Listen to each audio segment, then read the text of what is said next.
ما انا كنت بقى عايز اسالك سؤال، انت الفكره دي جات لك منين؟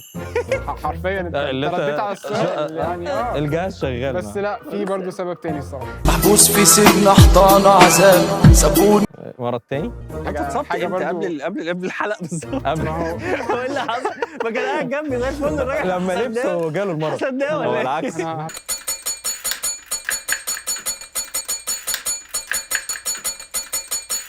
مصطفى. طيب يا مصطفى، محتاج يشتغل على نفسه اكتر. وانا صغير كنت في المدرسه يعني، والاستاذ بتاعي طلب مني ان انا اقرا حاجه على السبوره. الجمله كانت سهله، كانت اكثرت من الثرثره، ولكن انا للاسف كنت ديسلكسك، مش بعرف اقرا قوي، فوقفت وشلت نقطه مش من ديفلاكتك الكلام. ده بقى مرض اسهال. انا شلت النقطه وللاسف قريت الجمله اكثرت من واضحه واضحه. زي ما كنت تعبان وارتحت، زي ما كنت عطشان وشربت. الله يخرب بيتك، انت بتعمل ايه؟